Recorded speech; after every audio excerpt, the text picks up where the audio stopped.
जय जगत जय द्वारकाधीश। सत्य परेशान हो सकता है लेकिन पराजित नहीं, सत्यमेव जयते। એ વાત આજે સાચી સાબિત થઈ છે। વોર્ડ નંબર 15ના કોંગ્રેસના કોર્પોરેટર આશીષભાઈ જોશીને આજે બોડેલી સેશન કોર્ટ દ્વારા જામીન આપવામાં આવ્યા છે, એટલે એ જેલ મુક્ત થવાના છે। વડોદરા શહેરના નગરજનો હોય, વોર્ડ 15ના નગરજનો હોય કે ગુજરાત રાજ્ય અને ગુજરાતની બહાર આખા ભારત દેશમાંથી લોકોને ચિંતા હતી। સોશિયલ મીડિયાના માધ્યમથી લોકો પોતાની વાત મૂકતા હતા, ટેલિફોનિક લોકો પૂછતા હતા હંમેશા કે ક્યારે આશીષ જોશી જેલ મુક્ત થશે, ક્યારે એમને જામીન મળશે।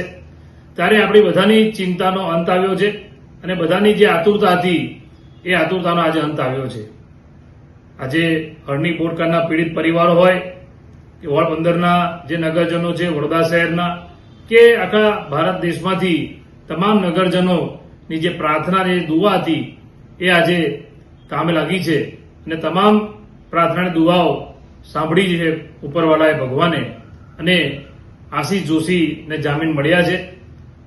કેટલાક લોકોએ જે ષડયંત્ર કર્યા, જે કાવા દાવા કર્યા અને કાયદાકીય આટીઘૂટીમાં ફસાવાનો પણ પ્રયત્ન કર્યો, પરંતુ નામદાર કોર્ટના અમે આભારી છે કે બોડેલી સેશન કોર્ટ દ્વારા જે જામીન આપવામાં આવ્યા છે એ પણ એક ખુશીની વાત છે। અને આજે મોડી સાંજ સુધીમાં આશીષભાઈ જેલ મુક્ત થશે।